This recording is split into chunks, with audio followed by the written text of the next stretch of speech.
Hello everybody, welcome to Planet FPL, the world where everything revolves around Euro 2020 at the moment, so we thought. My name's Suj. My name's James. But you know, there's always someone that tries to hijack the party, isn't there, James? We knew they were going to try and hijack it this week.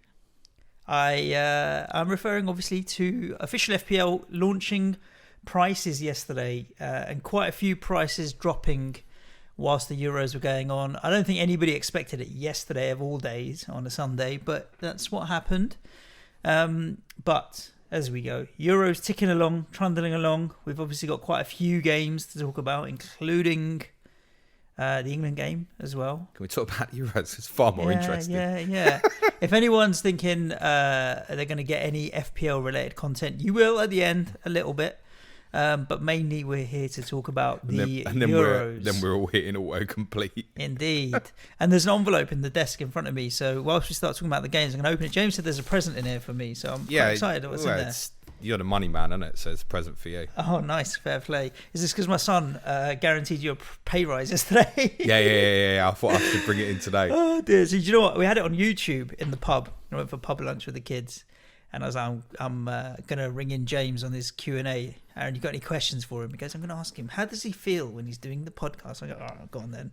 So then I put YouTube back on. He still had the headphone in his ear, right? So I phoned James while he's doing a Patreon Q&A. Hang on, your kid, while I was doing a Patreon stream, your kid was listening to it. He was listening back to himself. Oh, that's okay. When he was asking the question. It's not though, because what did you say? As soon as he hung up, he was, oh, fucking idiot. Oh, fucking dickhead. Something like that. And I was like, oh shit, should have taken the earphone out. But it was perfectly fine because when they're oblivious of that age.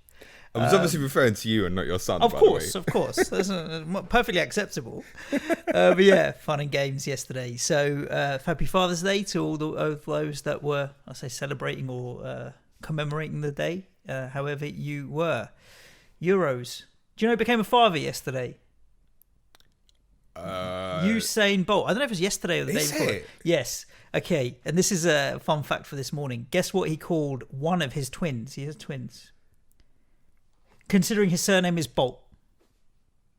Lightning? No, but very close. Very close. Really? Yeah. What happens when you get lightning? What's happening outside when there's lightning? You fucking close the curtains. No. But what would you call it? It's a lightning bolt. It's thunder. Thunderbolt. Shut up. Usain Bolt's got twins. One is called Saint Leo, and the other's called Thunder. If you're a pair of twins and you're like, yo, and you're going down, like 8 years old, 9 years old, and you're like, oh, twins, oh, what's your name? Saint Leo. What's your name? Thunder. You're like, the one who's called Saint Leo is because that's his middle name, isn't it? Usain. But the one who's called Saint Leo has clearly got the short straw here. Because if I was one of the twins, I would want to be Thunderbolt all day long. If anybody else is thinking about gladiators from the 90s at the moment, it's perfectly reasonable. So am I. Oh dear! Fantastic, Usain. You could have had lightning and thunder. That would have been more impressive. But when you're the fastest man that's ever been, you can do. He can do what he wants. Yeah, absolutely. So there we go. Father's Day. Let's go back and rewind all the way to Friday, James, because we haven't obviously recorded a pod since then, and there's been quite a bit of football. We had 3 games on Friday, 3 games on Saturday. Then that particularly tight turnaround and deadline for yesterday's games at 5 o'clock as well. There's only 2 games yesterday. Some of this stuff we can get through quickly. Some might require more dissection. And I'm obviously talking about... Namely England. Because that's what people... the English listeners, to be fair, we have international listeners, are interested in listening to a meltdown about. But warning, no meltdowns happening here. And yeah, we can talk about these games. So starting with Sweden 1, Slovakia 0. Oh, this is the one we can do very quickly. Bloody hell. Full credit to anybody who stayed awake during the first half. It was definitely the worst half of football at this tournament so far. Oh, wow. Okay, fair play. Fucking hell. Basically, Slovakia turned up deciding that, which we kind of highlighted. I think I predicted it to be 0-0, saying draw. They're going to be very happy with that, knowing that'll be enough for them before they play Spain. And Sweden didn't really have any energy to do anything about it. And the game kind of changed, actually. Slovakia had a really good chance, which would have been given for offside anyway, but it seemed to knock Sweden into shock. Yep. And then they went for the game. nothing majorly to talk coming out of this other than Sweden have won and are through. It's fun because imagine though, if you just said to both these teams before the game, Spain are going to draw tomorrow to Poland. Now what? Do you think they would have approached it completely differently? Because that kind of, do you still think they're just thinking? No, because 3? I think from Sweden's perspective, it was win the game, get job done. Now they can do what they want against Poland. Basically, it'd be a miracle if they went out. It'd be the same for anybody on 4 points. And Slovakia would have been the same. It still would have just looked at it and gone, well, if we draw, we're on 4 points as well. We're going to go through before we play Spain. So I don't think, if the Spain game had been played first, I actually don't think it would have changed anything. I think the game probably would have panned out the same way. We have to give Alexander Isak a shout out. Have you seen his effort where he nearly scored? No. Man, your man went on the longest Maradona run of all time. He went all around the world. And in any other tournament, if he'd scored, bar obviously Patrick Schick's effort, it would have walked away with goal of the tournament. I didn't get to watch the game. Super talent he's beginning to look. Hasn't scored yet. But the draw could open up really nicely for Sweden, actually. If they can beat Poland in that last game, they're going to win the group. There's a good chance that Austria might be the third place team that they end up playing. So they might land on the nice side of the draw, actually, Sweden. And we said this the other day, they are an awful team to play against. And they've got some threat now with Isak up front. Yep. He's a really lively player. Yep. Slovakia, disappointing. I mean, you would think that what's happened with Spain in their 2 games, which we'll talk about a bit, that Slovakia are just going to do the same thing, aren't they? Yeah, I mean, they're going to it's just nice target the draw against Spain. Spain. We've got a shootout here where it's a draw. Well, Spain have to win. Spain are in trouble if they don't win. And Slovakia don't need to win. So we've got one of those interesting contests where goal difference and all these kind of things might play a part. But yeah, I think I'm looking forward to that Slovakia-Spain game. Up front, still, I don't think Spain are right in terms of in front of goal. They did have chances, don't get me wrong, but... we'll get to them. Yeah. Croatia, Czech Republic. I managed to watch the first half here at Wembley, actually, or in Wembley as opposed to at Wembley, because I wasn't at the stadium. I went down to Wembley. It was a horrible experience, I'll be honest with you, mate. Horrible experience.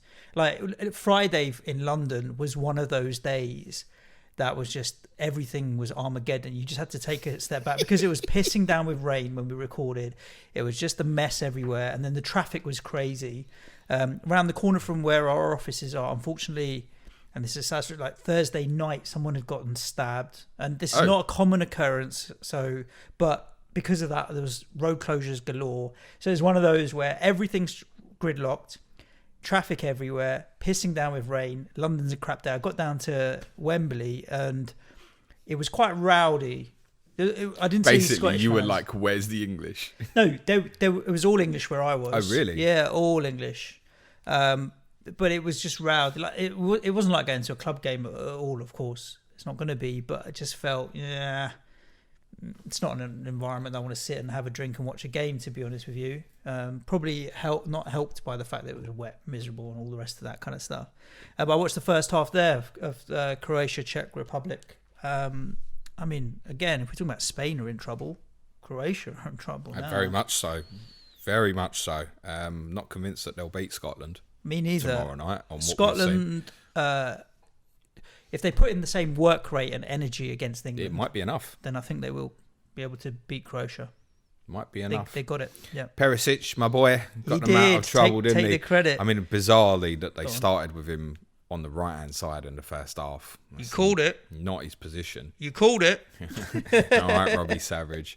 Yeah, 3 minutes on the left-hand side, bang, scored. I think he's one of the most underrated players on the planet the last 10 years or so. Fantastic finish. Fantastic He's a brilliant finish. player. He doesn't have immense skill or anything. He's just a brilliant modern-day footballer. He's got the lot, Ivan Perisic. And he's in my team now for this game week as well as potential captain for me tomorrow night, in spite of the fact I can see Scotland beating them, actually. Czechs got the job done, did what they need to do. I think if the game had kind of kept going in the pattern it was going, that Croatia eventually would have won. But again, this wasn't a great game. For the neutral, the games on Friday must have been shit. Yeah. As an horrible. overview. Including England. Yeah, just one of those. I don't.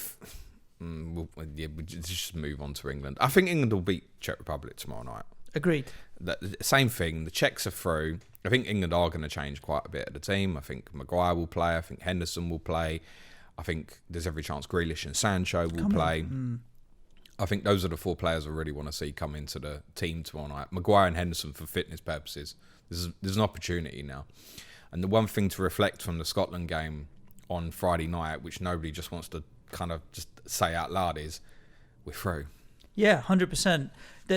The game, the thing is, I was talking to a number of people who are not big football fans, like my wife included, for example. She's like, oh, well, England didn't win, but they're the better team. I'm like, but the point of football is that if the better team won every game, what's the point of football? That's just not how sport in general works. The better team doesn't always win.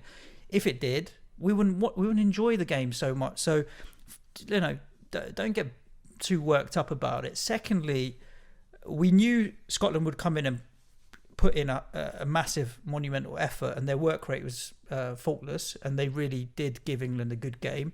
Are we surprised? Well, because we shouldn't be, because we knew they were going to. And sometimes you have an off day. I think I was heartened by the fact that when you're looking at Mings and Declan Rice's interviews afterwards, they were disappointed and they knew it wasn't good enough. Fine. Like you if you remember when West Ham went up to, was it Sheffield United we drew, and you were saying, and Declan Rice came out afterwards. Villa a couple of years ago. 2 seasons back it was, and he was like, oh, that was a good point there. And like, is that the attitude to take away from a draw? They didn't have that attitude. It wasn't good enough. We know it wasn't good enough. Fine. So, yeah. And again, you've talked about it, and you talked about it in the Patreon stream yesterday. Tournament winners and bad group stage results, there's plenty in history, right? I mean, France, Saturday. Yeah. I mean, in France's case, they should have beat Hungary, but then it kind of proves the point, isn't it, right? If France go on and win the tournament, which they're favourites to do so, I think anyone's going to look back and go, God, do you remember when they failed to beat Hungary? It's littered, and it's not a recent occurrence. It's not just like the Portugal 3 years ago where they had the 3 draws, went on to win the tournament, won 1 game out of 7 in 90 minutes, picked up the trophy. This goes back donkeys to Italy in 1982. I used the example, had the same thing. 3 draws in the group stage, won the World Cup. 1974, West Germany won the World Cup, lost to East Germany in the group stage. It's not a new phenomenon, actually. What matters, Harry Kane spoke about this on Saturday, it's about peaking at the right time in the tournament. Correct. So you look at Italy, I look at Italy at the moment and go, I think they're going to win it. They're the best team in the tournament for me in terms of actual team. Yeah. It might have peaked too soon. Yeah, it's true. In a roundabout way. And actually Italy did that in Euro 2016 as well. That was a risk. But then I saw them yesterday with 8 changes. They were still bossing it. So the first team had a rest and they didn't really peak. So yeah, I get that. The more I got Italy in the work sweepstake, loving it at the moment, honestly. But yeah, Scotland, right. I'm in. I'm live. I couldn't agree more. I think the actual best thing to come away from it is, whereas post Croatia, people are like, oh, we might win this. The expectations completely tempered off now. Yeah. And that's actually a positive for England, because I think playing with less expectation and that pressure will suit us, the team, better. It's like, okay, cool. We should go through to the 16 and maybe the quarters, depending on who we draw. But that will be good because there's other teams that are playing well, and maybe the pressure, everything beyond that will be a bonus. So maybe for a couple of games, where the pressure will come off a little bit. I think the fear now is that this time next week we might be looking forward to a last 16 game with France. Yeah. It's what making people very nervous now. Yeah. But I still think England should try and win the group and should be on that side of the draw is going to be the better place to be. Even if it means we have a much tougher last 16 game, I think that's the right path for England. We have to give Scotland credit. It's easy just to bash England. Scotland deserved at least the draw that they got. They obviously changed some personnel. Billy Gilmour came into the team. Scott McTominay went back to right-sided centre-back, which kind of gave him a little bit more solidity on that side. I don't think they actually missed him in midfield, so I think it made them stronger at the back, because Gilmour, we've spoken about him enough. We had a conversation when Paul McAnulty came on the podcast, and I said to you, do you think he'd be in the England squad? And the answer is obviously no. Probably not, but he'd be in the next one. Yeah, you'd have to think about it. He's not. He's a worldie. He's a super talent. Yep. And they did, as we suggested might happen. And thank God he is, because then Chelsea don't need to buy Declan Rice, just saying. Yeah, it'd be Rice, Gilmore and Mount going forward, mate. Come on. They went to 2 up front as well, which was, again, something we discussed with Paul that they probably would do. I imagine Scottish fans are probably looking back on it now, in hindsight, now the game's calmed down for a couple of days, and probably thinking, I wish we'd have started with Adams and Gilmore against the Czech Republic in the first game. They were unlucky in the first game. They created countless chances against the Czech Republic. The game could have gone either way if their finishing had been better. And the finishing, let's be honest, let them down a little bit on Friday as well, which that they haven't scored yet in the tournament is the reality. And they're going to need to score some goals tomorrow night to go through. Scotland were very good. The shape was really good. What they did really well tactically was they pressed Declan Rice. And the space in between Phillips and Mount and Rice was all over the place all game. They were either too close to him or too far away from him. And Scotland went and pressed hard when they were too far away from him. When they were too close, they sat off. They got the balance in their pressing really right, Scotland. And that made the game difficult for England. I think in relation to Harry Kane, which is important from a Euro fantasy perspective possibly, I think the 4-3-3, and this really was a 4-3-3, even more so in my opinion than the Croatia game. It's not a system that he's familiar with. He's used to having a 10 behind 4-2-3-1 is Spurs generally. Yeah, he's used to having something close to him. And the 2 wide players in the 4-3-3, it's too far away at the moment. It only feels like when Mount makes driving runs beyond. He's got someone close by, yeah. To be honest. And I think that's something England need to work on. The other thing is, the people get frustrated. Oh, Harry Kane's dropping deep. There's all this shit I heard Friday night in the pub. Why is Kane dropping so deep? Well, 1, to get on the ball because he was getting no service. And 2, have these people watched Tottenham this season? Watched Harry Kane this season? Not concerned about his fitness. Service was absolutely abysmal during the game. And it's okay to be angry about Friday night because England weren't good enough. Yeah, and that's where the disappointment comes in and the anger comes in, and it has to direct somewhere. Most of it's been directed at Southgate. I understand it, but I don't think calling for the manager's head after 1 bad performance is the way to go. England's biggest tactical failing in the game was that the outball through the whole game was the 2 fullbacks. Yep. Luke Shaw and Reece James, who I don't think individually played particularly badly, but they either played with fear or they were told to restrict their forward movements. Now, if it was restricted, and we'll never know the answer, whether if it was told to restrict their forward movements because they were worried about Scotland playing balls into the channel on the counter-attack, then that's on Southgate. If it was coming from the players on the evening, he should have taken them both off and put players out there would create overloads in wide areas, because all game the overload space for England was going to be in wide areas, and they never utilised it properly. And actually, for Scotland, it became quite an easy game in terms of managing it. Yeah. Yep. Well, we move on, right? I think there's easy things. You would have heard what I suggested. I think there's easy things to fix the problems with England from Friday night, which is being a bit more direct with the fullbacks, allowing them to push on and create overloads. I think get someone closer to Kane. I think, like I said, tomorrow night, I expect Grealish and Sancho to play. And that might give England a very different dynamic. We have to, as good as Declan Rice has been this year, that created a problem that others are going to look at in terms of putting pressure on him. And again, I don't think he individually played particularly bad on Friday night, but teams are going to go and press him. And England have got to work out a dynamic in games where they can change that and go, right, do you know what? We need to fit Phillips in next to him here and go with a double pivot and have Mount get closer to Kane and just change. We've got the personnel to play a 4-2-3-1. We've got personnel to change the system within games, even for 5 minutes. Just go, okay, look, just drop in for 5 minutes. Mace, get closer to Harry for 5 minutes. Even Mount left, Sterling central for 5 minutes. Just do little things that are going to move the opposition about. One of the criticisms of Southgate, and this goes back to 2018, is has he got in-game tactics to be able to change these sort of things? We don't have the answer to that yet. No. But in terms of calling for him to go, bonkers. For me, yeah. It was a reaction on the night, I think. A lot of people calmed down over the weekend quite a bit more, especially because the first game on the Saturday was then France shitting the bed a little bit as well against Hungary. And you're like, all right, you know what? It's not just England. I mean, France should have won that game, though. Simple, straightforward. It's just one of those. Sometimes you don't put the ball in the back of the net, and if Griezmann, Benzema, and Mbappe are not able to put the ball in the back of the net, then fair play. But they dominated. I thought France were good. Nothing. Just. But it were good in the first half. Yeah. And ironically, to be fair, France. I watched the first 55, 60 minutes at my in-laws and then left to go home, so I didn't catch the end. France were better at 0-0 than they were at losing at 1-0. And actually, the equaliser comes in the end, ironically, from Hugo Lloris spotting a 2-on-2 at the back and playing a long direct ball, and the two Hungarian defenders between them waiting for each other to go and head the ball. And if one of them goes and heads the ball, they might win the game. Literally, it came down to that in the end. And obviously, once Mbappe's on it in that situation, carnage is going to happen. Griezmann follows it in well. Not a disaster for France because they got the big result in the first game, beating Germany.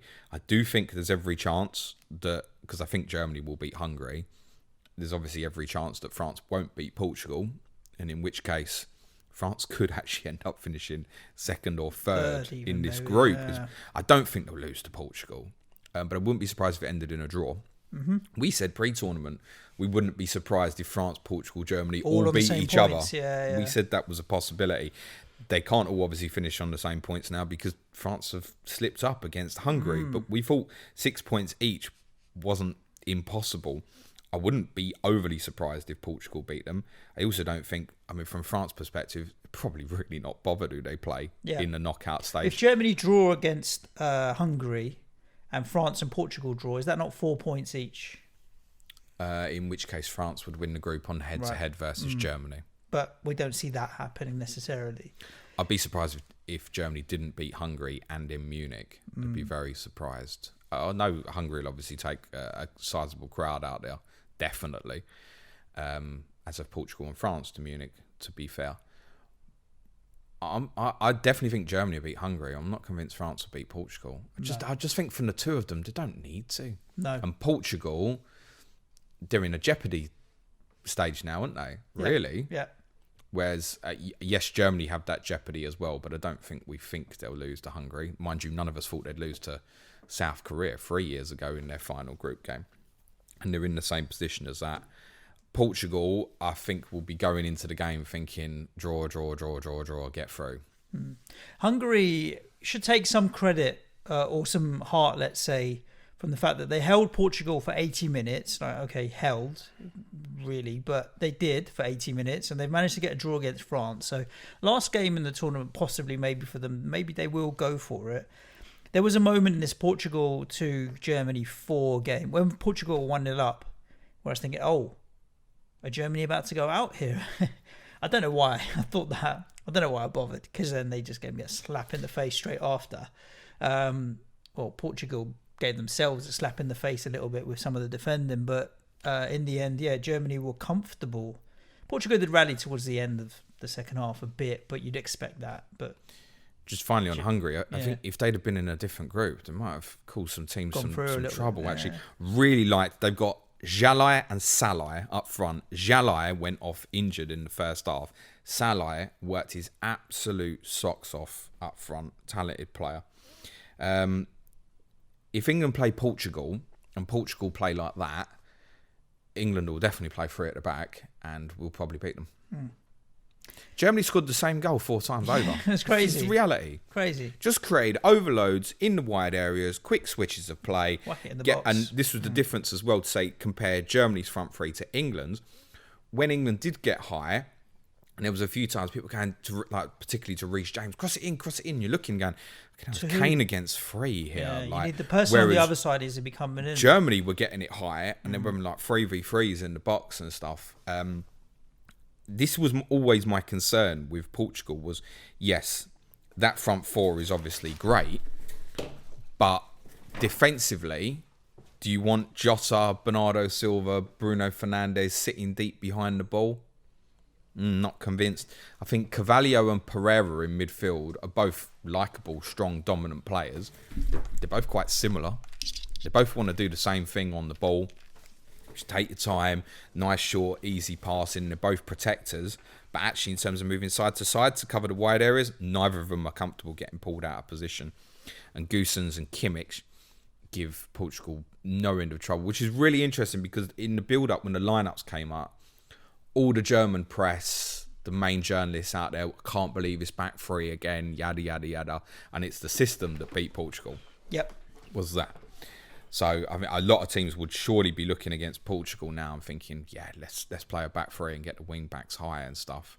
Your midfield needs to sit. So, because Pereira and Carvalho are not two players that are going to drive at Germany, and you think how the difficulty they had with some of the running from France's midfield players, Cruz and Gundogan didn't have to deal with that. They looked re-energised. They could sit in front of the play, protect, while the two wing backs obviously got really high. From a Euro fantasy perspective, Goossens at 5. I mean, decent. If they get through, even irrespective of who they play, I think he has to go in because he is so high. He was threatening in the first game against France. Looked likely that if anything was going to happen, it would possibly come through him. They scored the same goal 4 times. Yeah, they did. But Ronaldo has to get a shout out. Another goal and assist. Yeah. Phenomenon. I mean, he's run for the first goal. He wins the header in his own box and decides, I'm going to go on a 70, 80-yard sprint. What 36-year-old man does that? Yeah. He's different gear, Cristiano Ronaldo. I have no idea why we're surprised. That guy's a beast. I am slightly surprised when I still see him doing that. Yeah, there's going to be a time when he's going to slow down, but it doesn't seem yet. Doesn't seem yet. He's still gonna be playing at the Euros in 2024, I think. Wow. Every chance. There is, you're right. And he's probably, if they go far, Portugal, which they're still very capable of doing. Remember they finished third 5 years ago and won the tournament. He's going to be putting some distance on his goals records that people ain't going to get near. What is he, about 3 or 4 behind Ali Dia's international record now? It was 2 previously, so it must only be 1 or 2. I think he's up to 107, 108, and Ali Dia's 109. The only thing that's going to stop him kind of locking in pretty much all international records for the next few decades at least would be injury. Yeah. It's the only thing that's going to stop him. He's definitely going to Qatar because they'll want him there for the commercial and all the rest of it, right? He's the face of football. Are you suggesting that there's a lot of commercialism involved around Qatar 2022, sir? Just a little. What do you think? Let's talk about Spain and Spain-Poland, 1-1. The Spain manager, from what I was reading, did he say, correct me if I'm wrong, that it's Alvaro Morata plus 10 others? He did, yeah. Which is part of the reason why I didn't end up pulling the trigger on my wildcard in fantasy. We haven't talked about fantasy much yet. We will. We'll get to how our teams are doing when we wrapped up the games. Part of the reason was, well, if that's the case, then I've got Morata from the start. I don't want him, and he won't be there for the last 16. Trust me, but I'll stick with it and ride out not using my wildcard. And he did score. Yeah, just about. VAR giving a goal. Yeah, nice. But yeah. Spain ain't got the goals to be a threat in this tournament, have they? While you tell me, I might open this. I think defensively, it's not right with Laporte right-sided centre-back. Just doesn't work for me. Lewandowski bullied him on the goal. I'm delighted for Lewandowski to get the goal because there's been so many people calling him into question. Suj, for the benefit of those on the audio, has just pulled out a Football Contents Award, Bronze Award. James got a printer at the weekend or something. Did you get a printer at the weekend? Then went to IKEA to buy a frame, bro. I'm going to interrupt my Spain talking here. So what do you call them things? It's a frame. It's a frame. A certificate. It's a certificate frame, right? From the Football Content Awards because he came third. So, third in a 2-horse race. So they emailed me ages ago and said, where do you want it sent to? And I was like, yeah, send me the shit. And I don't know why, but I gave him my mum's address. And completely forgot about it. And my mum was like, this has been sitting here for 4 months or so. Do you want it? And I was like, yeah, give it to me. Wicked. Anyway, back to Spain and Poland. Yes. Pedri didn't have the impact on the game that he had in the Sweden game. I felt like it passed him by a little bit. Koke's also not a player who's going to kind of make runs beyond. They've always been like this. Even the greats, like 2010 team. They don't have midfield runners. Fabregas was the only one that ever really played for him, be like a midfield runner, go beyond, and quite often he started from a false 9 position. Moreno obviously played on the right of the front three, which felt a bit uncomfortable to me. Obviously came inside and it created the goal. I think at 6.5 as a forward, if he's going to stay in the team from a Euro fantasy perspective, that's still very interesting, even if he's not going to play. I thought he played all right as well in that position. He was involved in the game quite a bit, Moreno. Well, yeah, I mean, he's ended up with the assist. He obviously had the penalty, which hit the post. I think Morata's miss on the rebound probably wouldn't have counted. I think he was inside the D, so they probably would have cancelled it if he'd scored. They're just a bit flat at the moment. I feel like I watched them and I think you look quite easy to play against. And I think everybody would play against them, even the top teams, the France's, Italy's and stuff, would look at them and go, you're going to have the ball all day. And actually trust that we can defend properly with you and then play with high energy on the counter-attack. Think about Isaac's chances for Sweden, the one that was off the line and the one he created for Berg. And this game kind of was on a teetering point where Poland realised at half-time, we've got to fucking do something about this. We can't just sit on the game. And I thought they had a real good go, because they know they're not as good as Spain, but a real good go in the second half. And I thought merited the draw, actually, in the end. Spain feel flat. They are miles better than Slovakia, but I would not be surprised if they failed to break them down and go out. I think the pitch there's a problem as well. Yeah. It feels slow.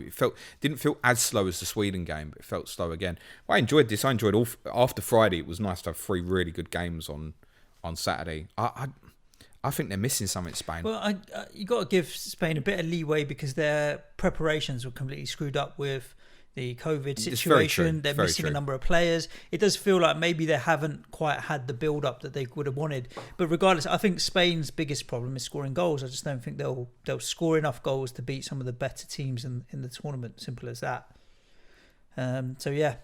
So that kind of wrapped up match day 2. Spain won, Poland won. And now in we go into the final round of group games. How did you finish? This is probably the good point to bring Euro Fantasy into this. How did you finish for match day 2 on points? 67. Nice. Let me confirm. Well, it was kind of sort of because the Limitless started so well. 66, sorry. Up until Yarmolenko, basically everybody had returned. Donnarumma, Spinazzola, Immobile, Yarmolenko, Dumfries. The only one that hadn't was Meunier. I was thinking, quid's in. Following from that, so the Meunier blank, Wijnaldum blank, Mbappe blank, Raheem Sterling blank, Ferran Torres blank, Jordi Alba blank. So the first half of Limitless was flying. The second half was absolute garbage. But it got me up to top 50k from 300k the week before, so doing perfectly fine.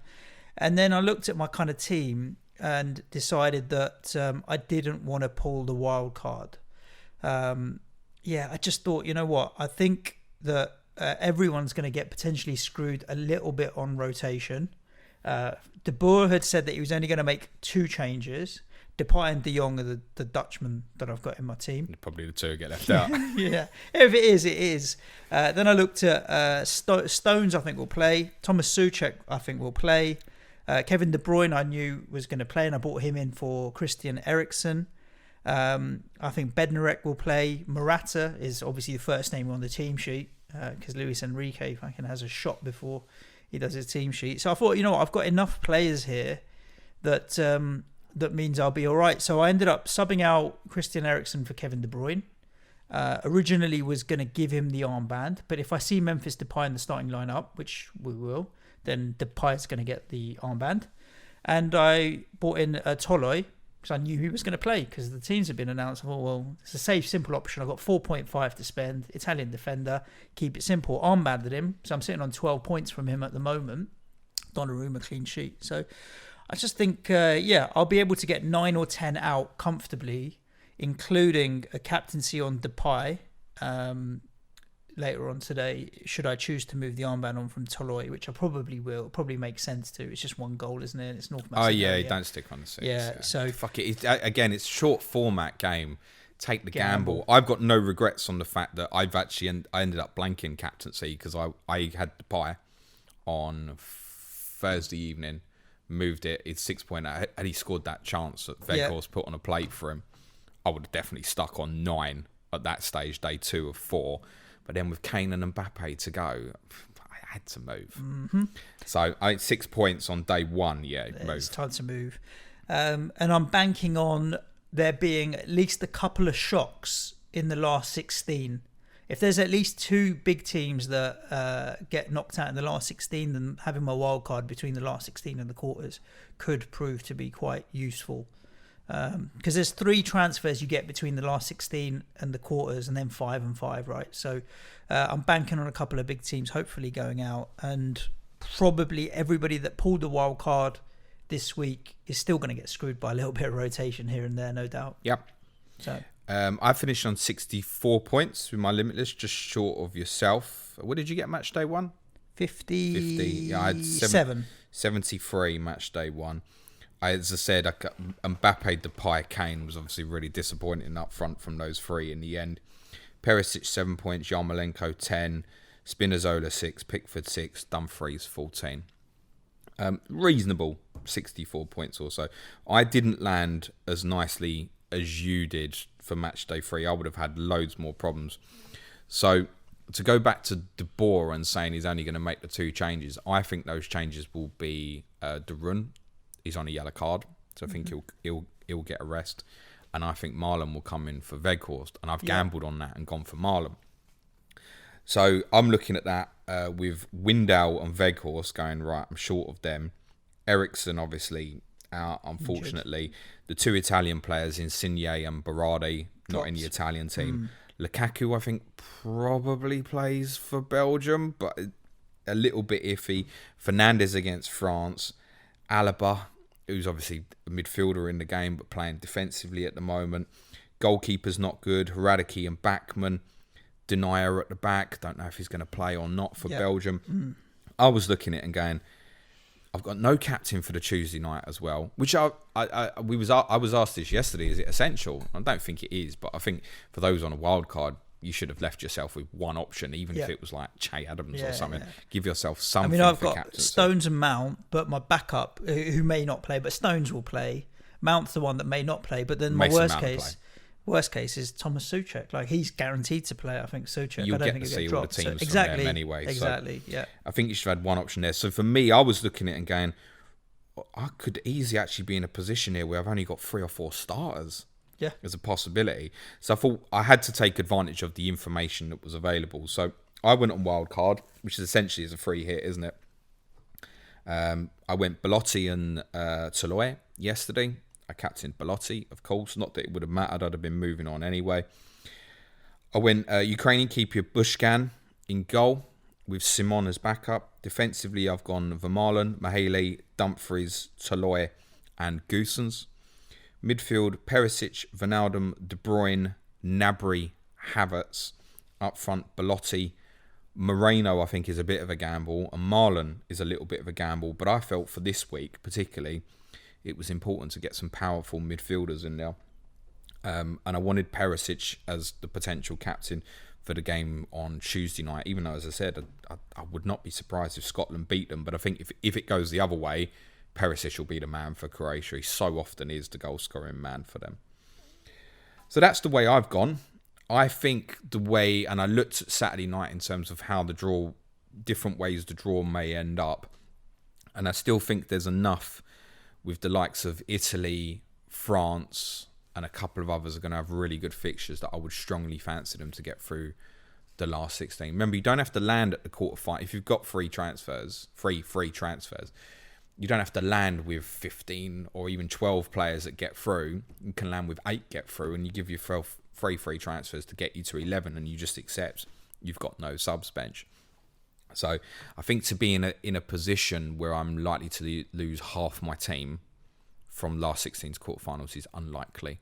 And then semis and finals, you can fix it with the 5 free transfers. Agreed. And we've obviously, after a whole group stage, we've all got information as well to know from the 16 qualifiers who's likely to play. And where we have doubts, you don't take the chances, essentially. Nope. So I felt that the gain, because I didn't really want to use it till the quarterfinals, I felt the gain of what I would make up this week versus the team I had was too big to ignore. I think you're right. I think you're right to use it, and I was right not to use it. And I said to you, I think you were right not to. Yeah, you landed in a much better position for this week than me. So let's see. The biggest thing is the unpredictable in terms of shock results in the last 16 and injuries, which can always happen, and that's something you can't control. So those are the type of things that are never worth worrying about in fantasy. And straight off the bat, Donnarumma, who served me so well, 3 clean sheets, and Toloi with his 89-minute clean sheet. Love that. And Toloi who I captained, fine. Berardi wasn't there, but I didn't think it was worth a hit to try and get him out. So just left it at that and come out with 18 points from that game, but called it 12 because I'll be moving Tolo and I'm fine with for now. Italy against Wales, talk to me. I mean, okay, once Ampadu had got sent off, then there was never any chance that... That's not a red card, is it? It's harsh. Nah, yellow. By the way, definitely a yellow. Refereeing been great in this tournament. That was not a penalty for the Czech Republic on Friday night. I think the Ampadu red card was because after he'd stamped, he jumped. So it looked like it was two-footed, but when he made the contact, it wasn't two-footed. But for some reason, he then kind of jumped in the air afterwards that made it look like he'd gone in two-footed, which was bizarre. But I think VAR could have stepped in, but at the same time, he came down on his ankle, and VAR was going to then be like... I just feel like that's a yellow every single time. Yeah, to be honest. I think so too. It is what it is, but I mean, Italy making 8 changes and then still putting in such a the difference is, and this is probably difficult to explain on the audio. It's a downward foot movement from Ampadu rather than a kind of straight leg above the ball. Yeah. And that's why I think it's a yellow all day long. Where he ended up catching him looked bad, and it was really unfortunate. But I don't think that's a red card. And as good as Italy were with the changes, and I didn't have quite the same fluidity in their play as what they'd had in the other 2 games, which is very understandable. They still well deserved to win this game, but Bale had an incredible chance. But it didn't matter.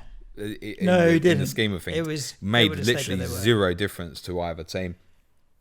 I thought Verratti was fucking outstanding in midfield for Italy, and it'd be really interesting to see in the last 16 if he keeps his place ahead of Locatelli, who's obviously played really well. They have options, Italy. They have options. They're the luxury here of basically having a look at Acerbi had 45 minutes with... Actually, he had an hour, didn't he, in the Switzerland game alongside Bonucci. They had the benefit here of looking at Bastoni next to Bonucci for 45 minutes. I feel like the day went quite well for Italy without them overly excelling. They what's interesting is Wales have conceded 2 goals in the 3 games, which is really good. 2 goals from set pieces, which is not necessarily what you'd expect from them, actually. But it's good they haven't conceded many from open play. I do think, on reflection, a lot of that is down to the goalkeeper, Danny Ward, who performed well again. Yep. And I think there'd be certain clubs like Southampton, etc., should probably be knocking on Leicester's door and saying, how much? Because I think he's a very good goalkeeper, actually. Wales changed system, went to a back 3. I don't know if we can read anything into that for the remaining group games. But it might be that they've come up against Italy and gone, right, this is how we need to play against a top-level opponent. But Wales are not going to have a top-level opponent in the last 16. And therefore, I think they'll probably go back. They're drawing England. Yeah, you're funny as you fucker. It's either going to be Russia, Finland, or Denmark, isn't it? I think it'll be Denmark, actually. But I think in that, they'll play a back 4 rather than a back 3. Yeah. And through they go. But then Wales will be interesting in the knockout stage, potentially for Euro Fantasy. They're the ones where you think, so for you, who's obviously going to wildcard after the quarters, take a pump. Absolutely. It's easier for you to gamble on a Bale or a Ramsey, where for me, I'd look at Wales, Denmark and go, it's probably a 50-50. Yeah. Do I want to take a chance on this game? I probably end up avoiding it. That's going to be the difference in strategies when we hit the knockout stage. I do think they'll end up playing Denmark. Yeah. I watched Italy Wales, and it sounds like you did as well. I didn't then go back and sit through 90 minutes of Switzerland Turkey. If they play Russia or Finland, by the way, I definitely think they'll win. Yeah. Turkey, the biggest disappointment in the tournament so far. Yeah. This was a mad game. You always get games in the group stage which no one ends up watching because they end up watching the other game. And I'm sure there's plenty of listeners who did choose to watch this game. I saw quite a few with the armband on Shaqiri, to be fair. But fuck me, it was 42 shots in the game. Yeah. What was this all about? 16 shots on target. Both goalkeepers performed pretty well, actually. The majority of this dominated by Switzerland. 6 shots on target. Possession was level. Switzerland's XG was much higher. And for those who gambled on Shaqiri, very, very well done. He could have had more. He missed a one-on-one chance. He had another effort from the edge of the box that was well saved. He could have had biggest, I think, match day haul of the tournament here in this game. You obviously stick if you have captained him. Steven Zuber got 3 assists. I don't think that overly appeals personally from a fantasy perspective, but it's worth noting 2 of the assists are 5-yard passes and they end up being long-range goals, although the assist for Shaqiri's third is absolutely brilliant. I thought, from what I saw of the game, I thought Freuler, who ended up chasing Locatelli all over the place last Wednesday, played much better alongside Xhaka. They were quite dominant in that area.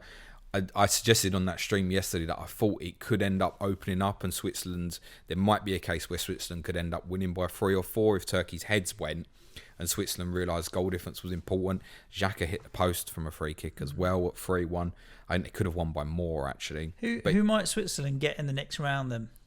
So Switzerland they've finished 3rd in the group, haven't they? So they're likely to go through. I think they still had negative goal difference. They're going to play one of the top seeds. Obviously not Italy, so they'll play Belgium, Holland, or the winner of Group E. I think is the 3 that they can end up with. I mean, it's D and F don't play runners up, don't they? E would be Sweden, wouldn't it? If Sweden, as it would stand, yeah. Holland obviously Switzerland definitely. Against Sweden. I'd fancy the Swiss to beat the Swedish. They played each other in the last 16 3 years ago, didn't they? Switzerland were good against Wales. I thought Switzerland had been all right. They are the typical. We said this. They are a last 16 team, aren't they? 100%. A last 16 quarter-final team. Yes, if they played Sweden, they could beat them. Shaqiri's an interesting one for the knockout stage. I think, again, it's another one falls in line where you could probably take that punt if they've got that fixture, Switzerland v Sweden, where I'd be thinking this is going to be a problem for me. It's either going to be a problem now or it's possibly going to be a problem after the quarterfinals, one way or the other. It'd be lovely if the likes of these games are early, so you can take the punts early, and if not, you kind of revert to some of your bigger hitters. Well, there is that as well. To actually, in that case, it's possibly quite important what day Switzerland end up playing, and because they're a 3rd place team, there's less predictability about which day they could end up playing. Of course, if they end up playing Belgium, I mean, I wouldn't fancy them. I think them and Holland might be borderline, actually. It could give the Dutch some problems if they end up playing them, I think. Interesting. But largely ignore for me. Turkey, 8 goals conceded, 1 scored. It's piss poor. I mean, the well-fancied teams, the dark horses, or so they've been called, Turkey, Poland, and Denmark, have been a fucking letdown so far, haven't they? Can't blame the Danish too much, but 1 point from the 7 games played from those 3 teams. I think those were the 3 teams who people were really fancied. And I saw a brilliant tweet from Daniel Sturridge this morning on my timeline saying Italy were dark horses. There's a certain level where you can use the term dark horses, and I don't think Italy fall into that at the moment. And I don't think they would have pre-tournament either, actually. I think let's stop taking the piss with the dark horse label. Turkey, Poland, Denmark fell into that category for me. Yeah. Predictions for today: you got Ukraine, Austria. Everyone's going 0-0, aren't they? I think Ukraine will beat them. Yeah, I'm going to go. And I think Ukraine will beat them because I think the second in that group is going to play France. I just think there's no desire for Austria to win the game at all. Yeah. What's their desire to win it? So I just think it'll end up being a football match that Ukraine will probably win quite straightforward. Yeah. I don't know how they can transpire to lose that game. No. And I can't see Austria being bothered. Austria will land on the better side of the draw if they finish 3rd. The danger, of course, is that the 3 points isn't enough. So but I think Austria going with the mentality of 0-0. If Ukraine score, then fine, come out, try and get the equaliser and stuff. It's interesting. It would be an interesting dynamic to the game if Ukraine score early to see what happens, because 3 points is not looking secure. I would say Switzerland got to 4 points yesterday because it's a -1 goal difference on what's happening in other groups. There's not a guarantee, but they should do. I think, for example, Denmark will beat Russia, and I think Belgium will beat Finland, which will mean 3rd in Group B is on 3 points. But if Spain and Poland get good results in Group E, then there's a possibility someone might go out on 4 points. Actually, the goal difference might come into it. And Austria will know that a 0-0 draw is going to give them a better record than Switzerland because their goal difference is 0 as opposed to Switzerland's -1. And they're going to be looking at that, and I think pretty sure looking at Group B and going, it's unlikely that 2 teams are going to get to 4. And therefore, that's what they'll play for. So, as part way, I've gone with the Ukrainian goalkeeper on my wild card. Yep. North Macedonia versus Netherlands. I think this could be big. We could look at a 4-0 or something here, actually. 3 or 4-0. Especially if the Dutch team is as strong as the Burt suggests it will be. I think 3-0. I'm going to go 3-0. I think they'll take the foot off and make 5 changes in the second half, mind. But that doesn't mean that they can't still go on. I don't understand why he's not making more changes unless he really thinks kind of a little bit what we discussed last week. Sometimes the gap between games and stuff. But in their case, there is no chance of the situation changing for them at all. Finland, Belgium. De Bruyne, Hazard, all back in the team. And Vermaelen. So that's part why I've gone with Vermaelen in mind. Yeah, routine. Even if they'll make changes or so, I would say something like that. Yeah. If Lukaku plays 3-0, if Lukaku doesn't, 2-0. And then last but not least, Russia, Denmark. I'm going to go with a Danish win, 2-1. I don't think it's going to be as straightforward. I think Russia will be up for it. They'll be definitely putting a shift in, and they are quite a physical, aggressive side. But I'm going to go with the Danish 2-1, I think. Yeah. They need to win, right? So I think Denmark will win this comfortably. I wouldn't even be surprised if it's 3-0 or so. 2-1 for me. I think it's going to be quite tight. And we'll be back recording tomorrow. You don't want to talk about FPL at all, no? Yes. That's one thing I did remember a second ago that we were going to talk Do about. we have to? I mean, I know not everybody was enjoying or celebrating Father's Day or whatever else, but I was like, of all the days to fucking start pissing about so that people get distracted on Twitter, what's the point? What for? I can't contain my excitement. And then I looked at all of the reveals. prices and I'm like, it's just all the same. Bar like 2 or 3 or 4 here or there. They're just all the same. And what? Well, some of the forwards have gone up in prices. At the time of recording, great. we've seen the Villa prices come out. Grealish is at 8, Watkins 7.5, Martinez 5.5. I think we could have predicted that as soon as we saw Nick Pope's price yesterday. Bruno Fernandes price is out 12 million, but the rest of the team looks fairly the same. Dean Henderson might be interested at 5 million. I saw the prices yesterday and went, well, most of the Twitter community be going Robert Sanchez, Brighton goalkeeper 4.5, Rafinha 6.5 is going in. There's potentially some interesting assets at Arsenal with Pepe or Smith Rowe. Pepe's cheap. Soufal at 5's all right. Wouldn't this have been more interesting if they just went on Thursday I think it's every chance it's going to be today or tomorrow now. Yeah. They just last year it was only a couple of days of price drops and then just open the game, because isn't the excitement? But then they dropped full lists of whole teams like Liverpool, West Ham. So we've seen. What's the point? Mane at 12 million versus Salah 12.5. What's the point? And you got Jota sitting there at 7.5. Yeah, fuck's buying Mane. Yeah. Unless the only way I could see that being a possibility is if Egypt gets to the Olympic final, in which case that's 1 week before the Premier League starts, in which case Salah might not start game week 1. But otherwise, he starts with 2 great fixtures. The price is affordable again at 12.5. It'd be in the majority of the teams. Jota at 7.5 is interesting. It makes Mane, what they want to do was make Mane an interesting option, right? 10.5 or something like that. Even Sonny, 10 million. It's decent, isn't it? It's an easy I think get. everyone. I haven't looked at anyone and said you're too expensive. I haven't looked at a single player and said you're too expensive. For me, and I realise what this is doing because it's the wider audience in terms of get their interest up. I can't wait to see each club tweet their players and all this. Yeah. For me, the excitement would have been launch the fucking game and let me have a look for myself. And then we can all have the conversation of, oh my God, I can't believe Rafinha's 6.5.